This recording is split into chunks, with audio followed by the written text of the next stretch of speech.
Je ne peux donc clore cette allocution sans remercier et encourager la Fondation Hirondelle pour la mise en œuvre de ce projet baptisé des médias citoyens et engagés pour le renforcement de la culture démocratique en République démocratique du Congo.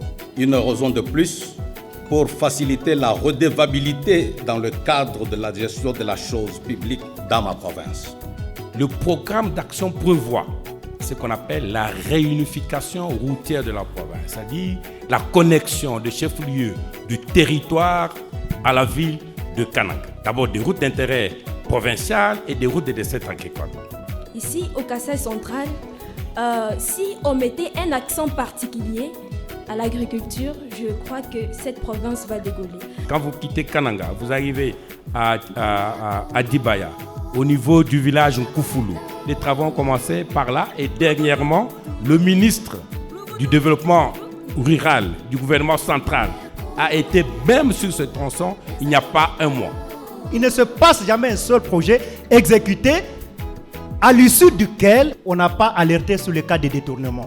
À l'occasion de chaque projet, il y a au moins de nouveaux riches au Kasaï qui font pousser des immeubles et qui s'accaparent de toutes les opportunités de la province et du coup qui commencent à imposer leur leadership sur des fonds détournés qui étaient destinés pour la réalisation de projets d'intérêt commun. Le gouvernement provincial, avant toute chose, il a hérité le passif et l'actif. Que le gouvernement ne fasse pas comme s'il tombe du ciel et qu'il regarde d'abord quels ont été les projets qui ont été financés à quelle hauteur, quels sont les projets qui n'ont pas été réalisés, pour quelles raisons, et même de ferrer devant la justice les détourneurs.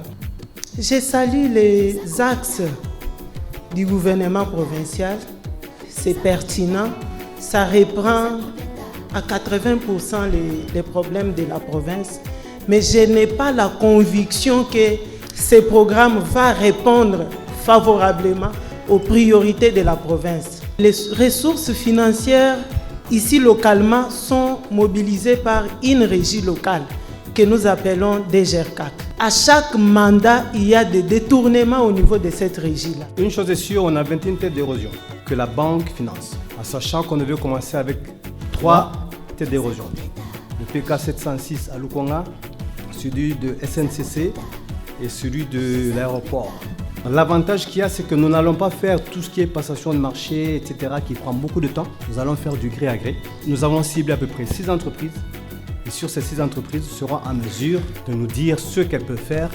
Et nous allons sélectionner une entreprise qui va pouvoir commencer les travaux.